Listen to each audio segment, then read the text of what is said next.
بہت پرانے زمانے کی بات ہے، بغداد کے مشہور بازار میں ایک نان بائی کی دکان ہوا کرتی تھی۔ نان بائی پورا دن اس جلتے تندور میں روٹیاں اور نان پکاتا اور انہیں بیچتا، پھر ان سے جو اسے پیسے ملتے ان پیسوں سے اپنے بال بچوں کا پیٹ پالتا۔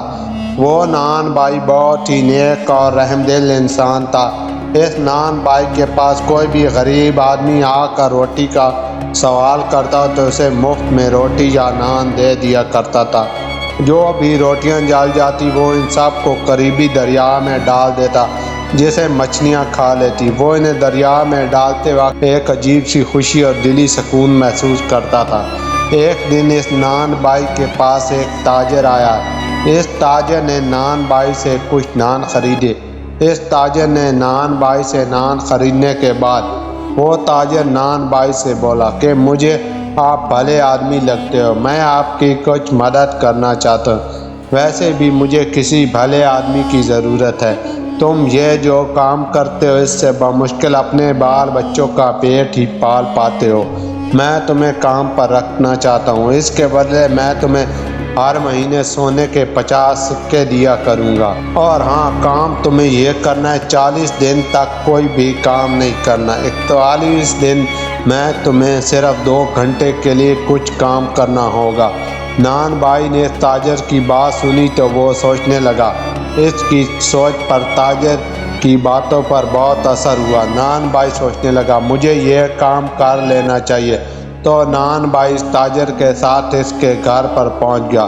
اس طرح تاجر نے 40 دن تک نان بائی سے کوئی کام نہ کروایا۔ نان بائی سارا دن سکون کرتا۔ 40 دن گزرنے کے بعد اس تاجر نے نان بائی سے کہا وہاں اس جھونپڑی کے اندر جاؤ، وہاں پر ایک گھوڑا بندھا ہے اور اس گھوڑے کے پاس ہی تمہیں ایک بوری بھی رکھی ہوئی نظر آئے گی۔ اس گھوڑے اور بوری کو میرے پاس لے آؤ۔ تو نان بائی نے فوراً ہی ہاں میں جواب دیا اور کہا میں ابھی لے آتا ہوں۔ پھر وہ نان بائی جھٹ سے اٹھا، اس نے گھوڑی اور بوری کو لے کر اس تاجر کے پاس پہنچ گیا۔ پھر تاجر اس نان بائی کو لے کر اس گاؤں سے باہر جانے لگا۔ کافی دیر چلنے کے بعد اس تاجر نے ایک پہاڑ کے قریب جا کر نان بائی کو روک لیا، اور اس تاجر نے نان بائی سے کہا اس بوری کو کھولو اور اس کے اندر سے تمہیں ایک مردہ جانور کی کھال ملے گی، اس کھال کو باہر نکالو۔ نان بائی نے جھٹ سے کہا ٹھیک ہے جیسے آپ کہیں۔ نان بائی نے جیسے ہی بوری کا منہ کھولا اس کے اندر سے ایک مردہ جانور کی کھال نکل آئی۔ نان بائی نے اس کھال کو باہر نکالا اور تاجر سے پوچھا اے جناب اب اس کا کیا کرنا ہے؟ تاجر نے نان بائی سے کہا میں ذرا دیکھنا چاہتا ہوں یہ کھال کتنی بڑی ہے۔ تم ایسا کرو میں اس کھال کو کھولتا ہوں، تم اس کھال کے اندر گھس جانا اور میں اندازہ لگا سکوں گا یہ کھال کتنی بڑی ہے۔ اب نان بائی تاجر کی یہ بات سن کر تھوڑا گھبرا گیا، لیکن وہ مجبور تھا، وہ اس کھال کے اندر بیٹھ گیا۔ اب نان بائی جیسے اس کھال کے اندر بیٹھا تاجر نے جھٹ سے کھال کا منہ بند کر دیا۔ نان بائی تاجر کی یہ حرکت دیکھ کر زور زور سے چیخنے چلانے لگا اور کہنے لگا دھوکے باز، تم نے میرے ساتھ دھوکہ کیا ہے۔ نان بائی کی یہ بات سن کر تاجر ہنسنے لگا، اسے چھوڑ کر اس سے تھوڑا دور چلا گیا۔ اتنی دیر میں ایک بڑا سا پنچھی اڑتے ہوئے آیا۔ اس نے بوری کو اٹھا کر ایک بڑے سے سارے پہاڑ کی چوٹی پر لے گیا۔ اس پہاڑ کے اوپر لے جا کر کھال کو کاٹنے لگا۔ اس نے کاٹ کاٹ کر بوری کو پھاڑ ڈالا۔ جیسے ہی بوری پھٹی نان بائی بوری سے نکل کر باہر آ گیا۔ اب نان بائی کو دیکھ کر وہ پرندہ اڑ گیا۔ نان بائی جیسے ہی باہر نکلا تو زور زور سے چلانے لگا، کیونکہ اس پہاڑ سے نیچے اترنے کا کہیں بھی سے راستہ نظر نہیں آ رہا تھا۔ اتنی دیر میں نیچے سے آواز آئی گھبراؤ مت، میں تمہیں نیچے آنے کا راستہ بتا دوں گا۔ دراصل نیچے وہی تاجر تھا جسے اس نے بوری میں باندھا تھا۔ نان بائی ڈرتا ہوا بولا تم جو کہو گے میں کروں گا، لیکن مجھے نیچے آنے کا راستہ بتا دینا۔ پھر اس تاجر نے اس نان بائی سے کہا تم اس پہاڑ کے قریب جا کر دیکھو، تمہیں ایک غار نظر آئے گا۔ اس غار کے اندر بہت سارا قیمتی خزانہ چھپا ہوا ہے، تم وہ سارا خزانہ اس بوری میں ڈال کر نیچے پھینک دینا۔ تم جیسے ہی خزانہ نیچے پھینکو گے میں تمہیں نیچے آنے کا راستہ بتا دوں گا۔ نان بھائی مرتا کیا نہ کرتا۔ نان بھائی بوری اٹھا کر اس غار کے اندر چلا گیا۔ نان بھائی جیسے ہی غار کے اندر گیا تو وہ دیکھ کر بہت گھبرا گیا، کیونکہ اس غار کے اندر بہت سارے مردہ انسانوں کی ہڈیاں پڑی ہوئی تھی۔ وہ سب دیکھ کر حیران بہت گھبرا گیا، لیکن اس نے اپنی جان بچانے کے لیے سارے خزانے کو بوری میں ڈال دیا اور بوری کو باہر لا کر اس پہاڑ کے اوپر سے نیچے پھینک دیا اور کہا مجھے نیچے آنے کا راستہ بتا دو۔ لیکن وہ تاجر اس بوری کو اٹھا کر چلنے لگا۔ پھر نان بھائی نے تاجر کو آواز دی، مجھے نیچے آنے کا راستہ بتاتے جاؤ۔ تاجر ہنسنے لگا اور کہا میں نے تم جیسا بیوقوف آج تک نہیں دیکھا۔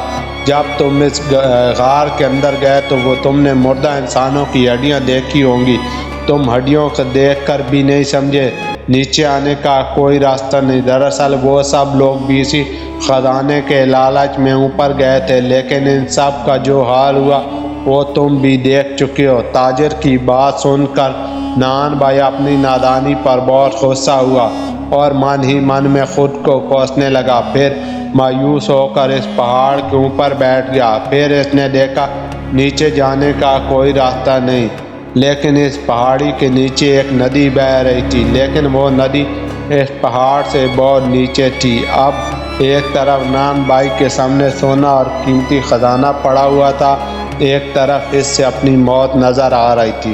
اب وہ اسی سوچ میں تھا کہ اس کے دل میں خیال آیا اب کیوں نہ اس پہاڑ سے اس ندی میں چھلانگ لگا دوں، ہو سکتا ہے میری جان بچ جائے۔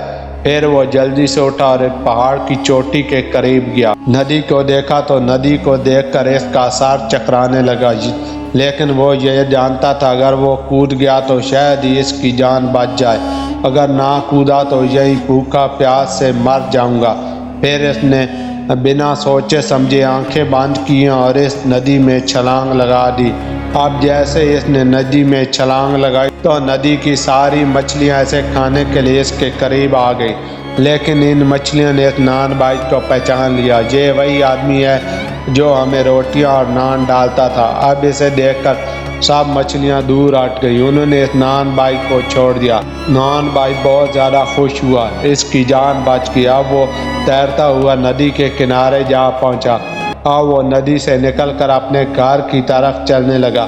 پھر وہ چلتا چلتا اپنے گھر پہنچ گیا۔ اس نے اللہ کا شکر ادا کیا اور وہ پھر سے جا کر اپنی دکان پر نان روٹیاں پکانے لگا۔ پھر کافی دن گزرنے کے بعد اس نے دیکھا وہی تاجر بازار میں پھر سے آیا ہے۔ اس نے دیکھا وہ تاجر بازار میں اعلان کر رہا ہے مجھے کسی بھلے آدمی کی ضرورت ہے جسے میں نوکری پر رکھوں گا، اسے 40 دن تک کچھ بھی کام نہیں دوں گا اور 40 دن اسے صرف 2 گھنٹے کے لیے کام کرنا ہوگا۔ اس تاجر کی آواز سن کر نان بھائی اس تاجر کے پاس بھیس بدل کر پہنچ گیا، بولا جناب مجھے کام کی ضرورت ہے، آپ مجھے کام پر رکھ لیجیے گا۔ اس تاجر نے اس نان بھائی کو بالکل بھی نہیں پہچانا، وہ اس نان بھائی کو لے کر اپنے گھر پہنچ گیا۔ اب 40 دن تک اس تاجر نے نان بھائی سے کچھ بھی کام نہیں لیا۔ اب 40 دن اس طرح تاجر نے نان بھائی کو وہی گھوڑا اور بوری لانے کو کہا۔ وہ نان بھائی جا کر گھوڑا اور بوری لے آیا۔ پھر تاجر اور نان بھائی پھر سے اس راستے پر چلنے لگے، اس پہاڑ کے قریب جا کر رک گئے۔ اس پہاڑ کے قریب جا کر تاجر نان بھائی سے بولا اب اس بوری کو کھولو، اس کے اندر سے کھال کو نکالو۔ پھر اس نان بھائی نے بوری کے اندر سے کھال کو نکالا۔ پھر تاجر نان بھائی کو کہنے لگا آپ تو اس کھال کے اندر بیٹھ جاؤ۔ نان بھائی تاجر کی بات سن کر بولا جناب مجھے اس کے اندر بیٹھنے کا طریقہ نہیں ہے، اگر آپ ایک بار ایسا کریں مجھے دکھا دیں میرے لیے آسانی ہو جائے گی۔ اب ایک بار اس بوری کے اندر بیٹھ جاؤ، مجھے پتہ چل جائے گا کس طرح بیٹھنا ہے۔ تاجر نان بھائی کی بات سن کر بولا ٹھیک ہے میں تمہیں بیٹھ کر دکھاتا ہوں۔ تاجر اس بوری کے اندر بیٹھ گیا۔ اب تاجر جیسے اس بوری کے اندر بیٹھا نان بھائی نے جھٹ سے اس بوری کا منہ بند کر دیا۔ پھر تاجر زور زور سے چلانے لگا، نان بھائی وہاں سے دور ہٹ گیا۔ پھر دوبارہ سے وہی پنچھی آیا، اس نے بوری کو اٹھا کر اس پہاڑ کی چوٹی پر لے گیا۔ جیسے پنچھی نے